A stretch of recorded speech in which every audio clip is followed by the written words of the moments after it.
dari SD Negeri 9 Tanjung Pandan dengan judul Nganyut Perahu. Woi biak kecit, kuang danju muat jongkan anca, tulong mun tulong nyiape acara, biar lancar sejahtera. Perahu dipikul, rumah alus pun ikut dibawa.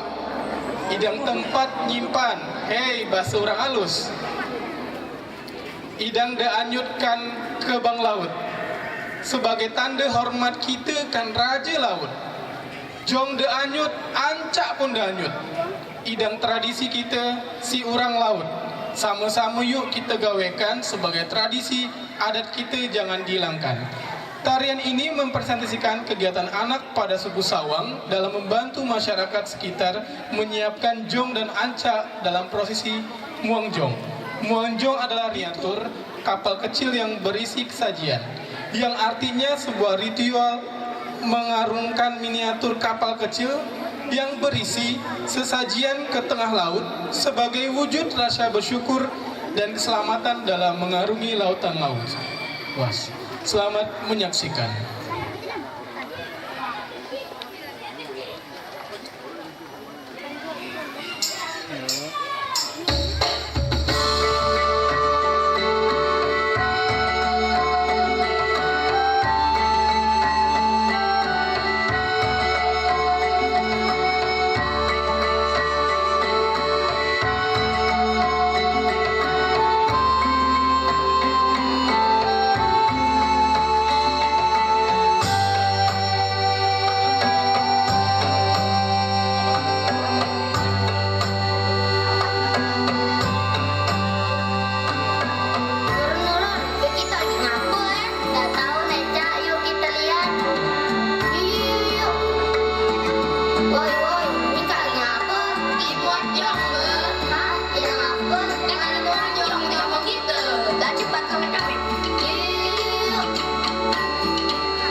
Sinopsis, saat anak sudah pulang sekolah, mereka setelah makan pergi menyusul orang tua mereka ke lokasi TI untuk membantu ngelimbang timah.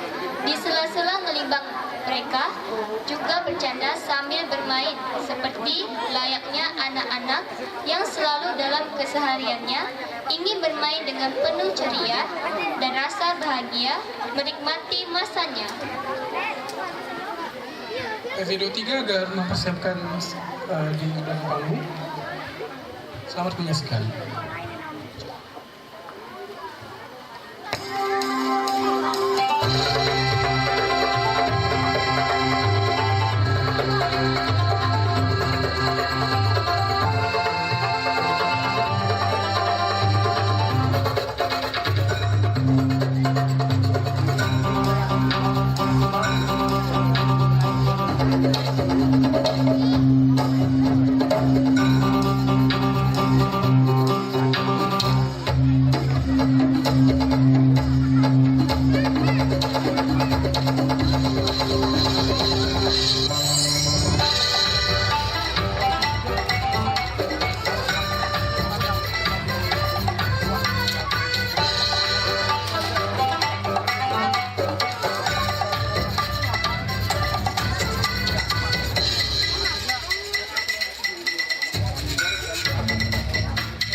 aplaus kawan-kawan semuanya.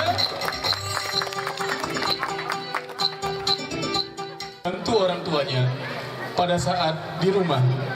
Mereka begitu semangat ketika diberi tugas untuk menyiapkan bahan-bahan masakan untuk dimasak orang tuanya. Kemudian mereka membantu menghidangkan makan dan berage atau makan bersama-sama. Makan bedulang merupakan tradisi makan di Belitung yang mencerminkan keterikatan erat antara sistem sosial dan ekologi di Pulau Belitung. Filosofinya adalah rasa kebersamaan dan saling menghargai antar anggota masyarakat. Duduk sama rata, berdiri sama tinggi, bedulang nale, yuk kita. Selamat menyaksikan.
organizer Negeri 23 Tanjung Pandan, koreografer Begagan Kande Ngulok.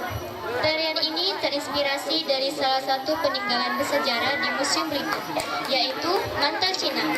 Tarian ini menceritakan tentang aktivitas anak-anak pada zaman pertambangan timah yang membantu orang tuanya untuk mencari timah di daerah Belitung, yaitu pada zaman etnis Tionghoa menjadi pekerja tambang timah atau disebut dengan Cina Kucing.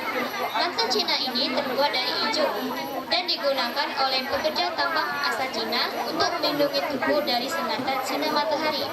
Mantel ini digunakan di Belitung sekitar tahun 1950 sampai 1895. Begagan artinya bermain, hanya itu alat seperti seluncuran air yang biasanya digunakan untuk mempermudah mencari timah, dan dengulong artinya kegulong, tempat untuk mencari timah.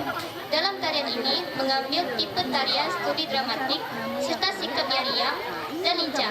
Penari dalam membantu bekerja dan seringkali bermain tanpa meninggalkan unsur sikap anak-anak pada umumnya. Selamat menyaksikan.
wabarakatuh. Salam, Om Swastiastu, Namo Buddhaya, salam kebajikan.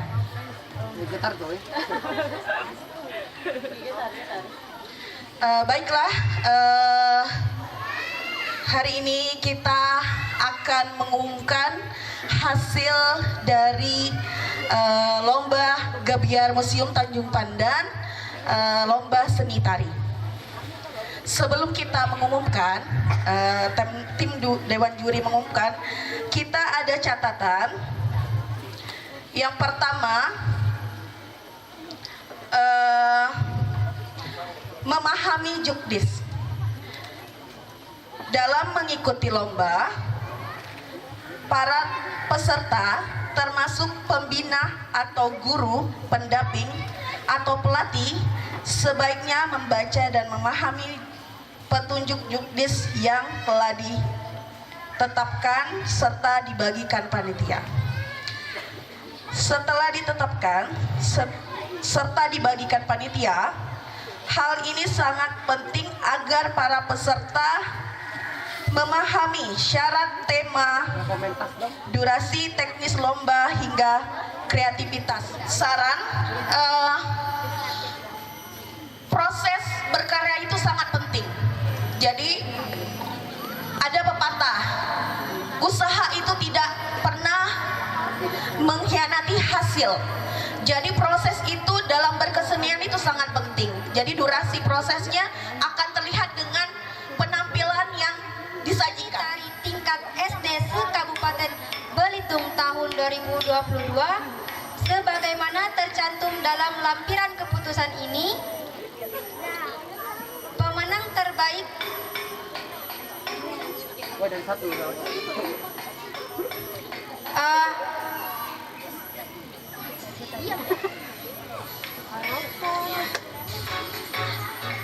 Harapan 5 jatuh kepada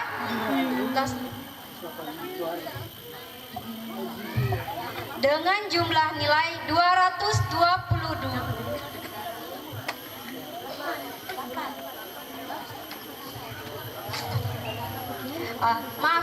Dengan jumlah nilai 216 dengan nomor tampil 9, tari ngikut Uma ngelimbang Uma.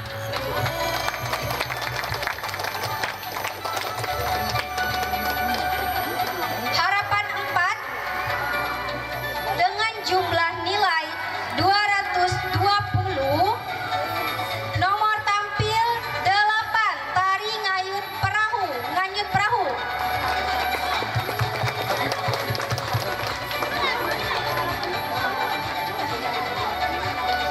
Harapan 3 dengan jumlah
atas panggung menyerahkan piala.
Itu yang di tiang. Oh, yang dari tiang, yang dari tiang.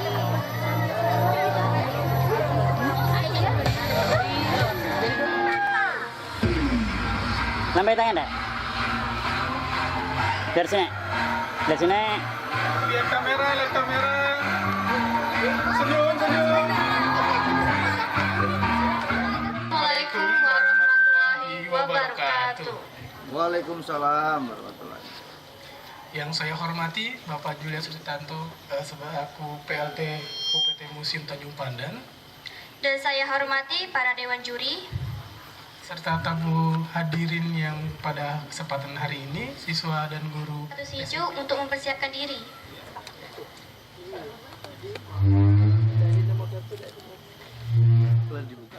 Assalamualaikum warahmatullahi wabarakatuh.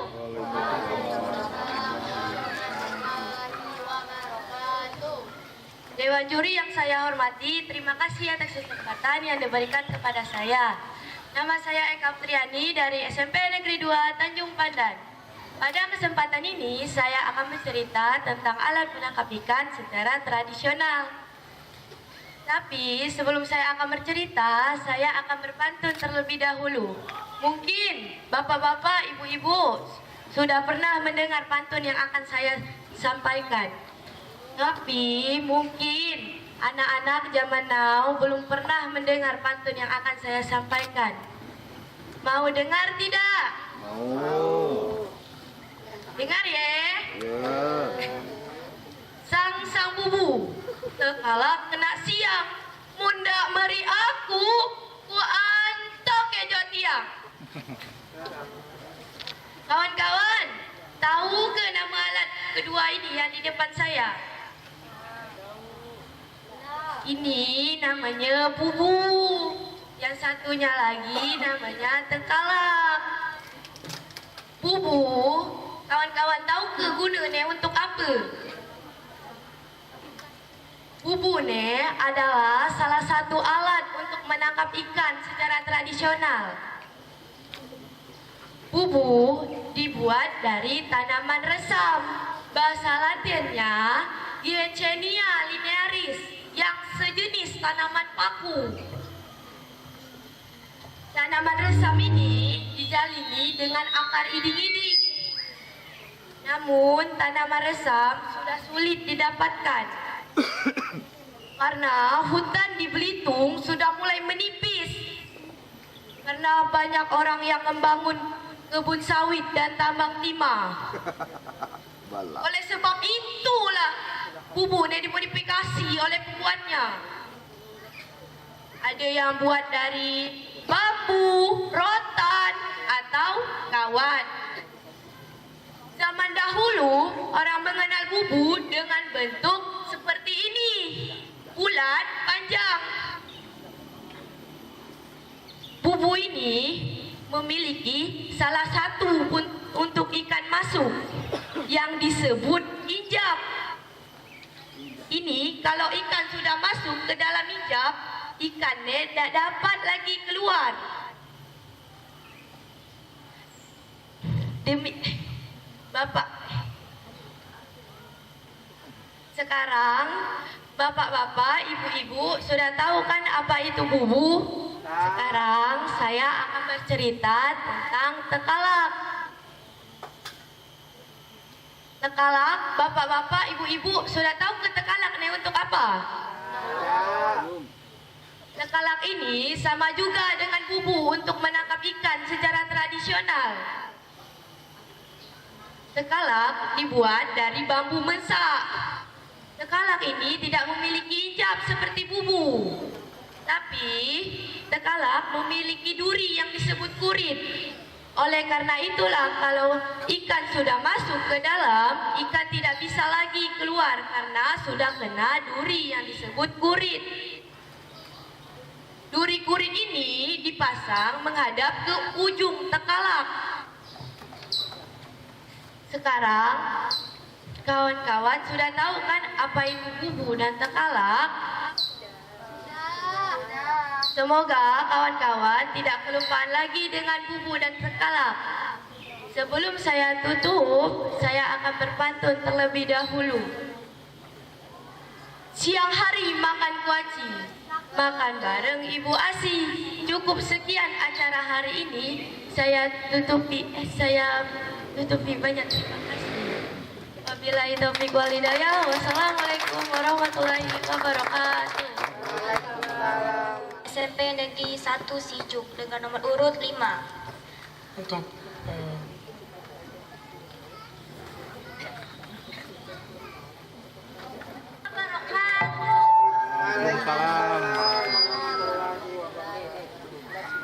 Selamat pagi semuanya. Salam sejahtera untuk kita semua. Pertama-tama, marilah kita bersama-sama memanjatkan puji dan syukur atas kehadiran Allah Subhanahu wa Ta'ala karena kita diberi kesempatan untuk dapat berkumpul di acara yang berbahagia ini. Dewan juri yang terhormat beserta hadirin sekalian, sebelumnya perkenalkan, nama saya Lila Febrianti, perwakilan dari SMP Negeri 1 yang mengikuti lomba pada hari ini. Pada kesempatan kali ini, saya akan menceritakan tentang salah satu benda bersejarah yang ada di dalam Museum Tanjung Pandan, yaitu miniatur kapal keruk. Museum Tanjung Pandan merupakan salah satu bangunan bersejarah yang ada di Pulau Belitung atau dikenal dengan nama Negeri Laskar Pelangi. Hadirin sekalian, sebelumnya Museum Tanjung Pandan ini lebih dikenal dengan nama Museum Geologi yang didirikan oleh seorang ahli arkeologi berkebangsaan Australia, Rudi Osberger, dan diresmikan oleh Presiden Penambang Timah Belitung, yaitu Insinyur Kurnadi Kartatmadja.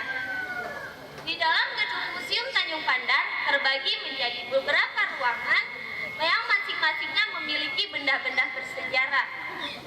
Salah satunya terdapat miniatur kapal keruk dendang. Kapal keruk dendang diproduksi pada tahun 1947 oleh Skipworth Vancouver yang berlokasi di Amsterdam, Belanda. Kapal keruk dendang memiliki panjang 66 meter, lebar 20 meter, tinggi 4,2 meter, dan memiliki kemampuan mengeruk sedalam 30 meter. Pada 8 Juli tahun 2007, kapal keruk dendang dihantam badai sehingga mengakibatkan 1 orang tewas dan 2 orang lainnya dinyatakan hilang. Seperti yang kita ketahui, Pulau Belitung merupakan pelopor penambangan timah terbesar. Biji timah di Belitung dipelopori oleh Pinsel Gildemeister Baron Pansel Superman dan John Francis London pada tahun 1850. 9 tahun kemudian, tepatnya pada tanggal 29 Oktober 1860, didirikan badan usaha bernama Invi Belitung Mas di Heigroot Kerkhof, Hotel di Hegua, Belanda. Hingga 2 bulan kemudian, NP Belitung mendapatkan hak untuk melakukan pertambangan di Pulau Belitung yang ditandai dengan adanya pabrik peleburan timah di Belanda. Hingga sejak saat itu, bisnis penambangan timah menjadi kegiatan utama NP Belitung. Pada masa kolonial, timah dilakukan oleh 3 perusahaan yang berbeda, yaitu GMI, BTW, dan Citro. Ketiga perusahaan inilah yang kemudian menjadi bakal cikal yang sekarang dikenal dengan nama PT Timah Tbk. Data sejarah mencatat 30 kapal keruk yang digunakan penambangan timah di Pulau Belitung, Bangka, dan Kepulauan Riau. Selama periode kolonial, diantaranya terdapat kapal keruk Karimata, kapal keruk Lengkuas, kapal keruk Sikap, dan kapal keruk Baja. Pertama, PT Timah Tbk menyatakan target perseorangan tahun 2007 tidak akan terganggu dengan tenggelamnya kapal keruk perseorangan, yaitu kapal keruk Denda. Pada tanggal 2 Juli tahun 2007, kapal keruk Denda telah memproduksi biji timah sebanyak 300 ton dan diharapkan dapat memproduksi sebanyak 295 ton semester 2 tahun 2007. Kapal keruk Denda merupakan alat penambang timah lepas pantai milik perseorangan yang tenggelam pada Minggu 8 Juli 2007 yang diakibatkan oleh cuaca buruk. Kapal keruk masih banyak sejarah lainnya yang harus kita pelajari sebagai generasi penerus. Kita harus mengetahui salah satu makna yang terdapat dalam peninggalan sejarah yang ada. Menjaga dan melestarikan merupakan peran penting yang dapat kita lakukan hingga generasi selanjutnya bisa mengetahui sejarah-sejarah yang ada di Belitung. Sekian cerita saya akhiri. Wassalamualaikum warahmatullahi wabarakatuh. Boleh kita plus kawan-kawan semuanya. Terima kasih. Selamat pagi semuanya. Yang terhormat Dewan Juri serta kawan-kawan semua yang ada di sini. Aku nak kenalin diri dulu. Kenalin, nama aku Aprilia Putri Halim. Aku dari SMP Keluarga Universal yang di Ketekokte. Dan di kesempatan kali ini aku nak bercerita tentang pengalaman aku saat berkunjung ke Museum Tanjung Pandan ini. Nah, sebelumnya kawan-kawannya tahu di Museum Tanjung di Belitung nih ada berapa museum? Ada yang tahu? Oke, jadi di Belitung ini ada 2 museum, sikoknya Museum Badau, sikoknya Museum Tanjung Pandan ini. Enggak deh, enggak. Belum resmi. Nah, Mika tahu ke sebelumnya museum ini didirikan oleh siapa? Ada yang tahu? Jadi, museum ini didirikan oleh Bapak Rudi Osberger pada tahun 1962. Nah, jadi gini ceritanya. Pada suatu hari, cuaca itu begitu cerah dan langit tampak indah. Jadi, aku bersama keluargaku pergi ke Tanjung Pandan melihat indahnya laut dan ombak yang berderu-deru serta sepoi-sepoi angin yang begitu menyejukkan. Setelah itu, kakiku melangkah dan berjalan, mengingat ada satu tempat lagi yang belum aku kunjungi, yaitu Museum Tanjung Pandan. Dan disitulah aku melihat berbagai keunikan peninggalan bersejarah yang ada di Belitung tercinta ini. Pada saat aku melangkah masuk ke museum, hal pertama yang kulihat adalah replika-replika hewan seperti berekong yang masih banyak ditemukan di hutan-hutan, pinggir sungai, dan kulong di Pulau Belitung ini. Ada pula biawak atau Varanidae yang sudah diawetkan. Nah, biawak ini disumbangkan oleh saudara Fahrul Rozi pada tanggal 26 Maret 2018. Lalu ada pula buaya yang pertama kali dipelihara di Museum UPTBel pada tahun 1965. Sumbangan warga Gantung. Nah, buaya ini mati dikarenakan sudah tua dan sakit pada tanggal 14 Februari 2003. Buaya jenis ini masih banyak ditemukan di sungai, kulong-kulong, dan muara-muara sungai yang ada di Belitung. Kemudian, mataku tertuju pada ikan arapaima yang sudah diawetkan. Ikan ini hidup di perairan sungai Amazon. Ikan ini sumbangan dari saudara Gunawan, warga Tanjung Pandan. Ikan ini diperkirakan masih ada di Pulau Belitung, tepatnya di Sungai Lenggang, Gampung, Belitung Timur. Nah, biasanya masyarakat Gampung menyebutnya ikan ampong atau ikan buaya. Kenapa? Karena ikan ini termasuk ikan ganas, memakan daging, serta terdapat pula replika penyu. Lalu di sisi lainnya, saya melihat tulang belulang di Metrodon yang kepala dan giginya hampir seperti kuda. Lalu di bawah berisikan lembaran uang lama, mantel Cina yang terbuat dari ijuk. Nah, apa sih mantel Cina itu? Nah, jadi mantel Cina ini biasanya digunakan oleh pekerja tambang timah asal Cina untuk melindungi tubuh dari sengatan sinar matahari. Mantel ini digunakan di Belitung sekitar tahun 1850 sampai 1895.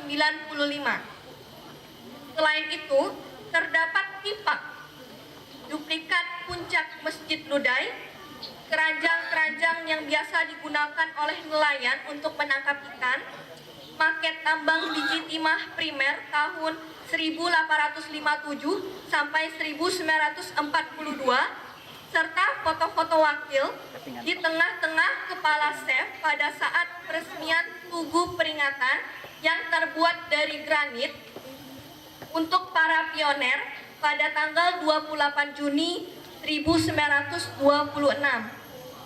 Ada pula foto-foto Museum Tanjung Pandan pada tahun 1970-an dan pada tahun 1990-an. Nah, itulah mungkin cerita dari saya saat berkunjung ke museum di Tanjung Pandan ini. Saya mengutip sebuah kutipan, Soekarno pernah berkata, "Jas merah, jangan sekali-sekali meninggalkan sejarah." Sungguh luar biasa keunikan barang bersejarah di Belitung yang kita cintai ini. Mari kita bersama-sama terus menjaga dan melestarikan budaya-budaya kita dan barang-barang bersejarah kita yang amat berharga di museum ini sampai terkenal ke seluruh dunia.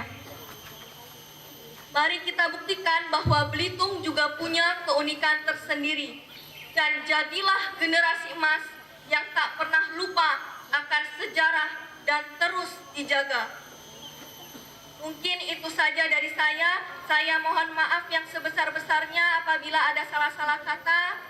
Ini sebagai penutup dari aku, Idang kawan-kawan, ada sedikit pantun. Pantun ini kan salah satu budaya kampung kita. Mulai ya. Siang hari makan kuaci, makan bareng sama Ibu Asi. Cukup sekian acara hari ini. Saya ucapkan banyak terima kasih. Boleh kita aplaus kawan-kawan semuanya dari peserta nomor 10. Assalamualaikum warahmatullahi wabarakatuh. Waalaikumsalam warahmatullahi wabarakatuh. Perkenalkan, nama saya Quinsia Octavia.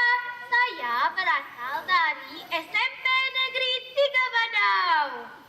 Nah, teman-teman, pada hari ini saya akan menceritakan salah satu koleksi yang ada di Museum Belitung. Koleksi museum yang akan saya ceritakan adalah Kris Panjang Belitung. Langsung saja yuk kita mulai. Sarang badau, tiwar dan kedik merupakan senjata tradisional Belitung yang sering kita dengar. Namun ternyata juga termasuk salah satu senjata kebudayaan Belitung. Bukannya keris berasal dari Pulau Jawa ya? Mungkin banyak dari kita yang tidak mengetahui keberadaannya. Kenapa? Karena kebudayaan keris Belitung telah punah seabad yang lalu. Untungnya, pada hari Kamis tanggal 21 Januari 2021, PT Museum Dinas Pendidikan dan Kebudayaan Belitung menemukan 4 keris panjang dan 1 keris pendek. Penemuan keris ini merupakan buah dari studi literatur abad 19 dan penelusuran di internet. Keris panjang merupakan nama yang dikenal dengan secara umum di dunia Melayu. Keris ini juga dikenal dengan keris bahari. Keris panjang berfungsi untuk bertarung dan pada waktu tertentu keris ini digunakan untuk mengeksekusi terpidana mati. Bagaimana cara mengeksekusinya? Nah, terpidana disuruh jongkok dan algojo akan mendorong keris panjang pada satu titik, yaitu dari tulang selangka hingga tembus ke dalam jantung. Namun ternyata keris panjang di Belitung agak berbeda dengan daerah lain. Sampai saat ini belum ditemukan catatan penggunaan keris panjang untuk mengeksekusi terpidana mati. Tetapi keris panjang digunakan saat pergi ke festival oleh orang darat penduduk Pulau Belitung. Tapi juga tidak dijelaskan lebih lanjut festival apa yang dimaksud. Yang jelas diketahui bahwa salah satu festival yang ada masa-masa itu adalah Festival Panen Padi yang sekarang dikenal dengan istilah Maras Tahun. Sementara itu, pada tanggal 13 Juni 1851 diadakan permainan ketangkasan atau yang dikenal dengan main beripat, di mana setiap pria akan menanggalkan kerisnya untuk mengikuti permainan tersebut. Dengan adanya permainan keris panjang Belitung ikut memperkaya khasanah keris dunia, sehingga menjadi petunjuk nyata tentang karya para perajin pandai besi Belitung pada zaman dulu. Beberapa pendapat mengatakan bentuk keris pada awalnya terinspirasi dari ekor ikan pari yang beracun. Oleh karena itu, para ahli mengatakan bahwa keris itu awalnya lurus dan kemudian barulah memiliki gelombang sekitar abad ke-15. Keris panjang Belitung mungkin saja berusia sangat tua, walaupun belum ada keterangan yang dapat memastikan sejak kapan keris itu pertama kali dibuat dan digunakan di Belitung. Namun, yang jelas, Belitung sejak lama telah memiliki peran penting dalam seni pembuatan keris Nusantara. Hal ini ditunjukkan dengan keris berpamor. Keris berpamor adalah keris yang bilahnya sudah rusak. Kata pamor berarti paduan atau campuran dan menunjukkan bahwa besi tersebut bercampur dengan nikel.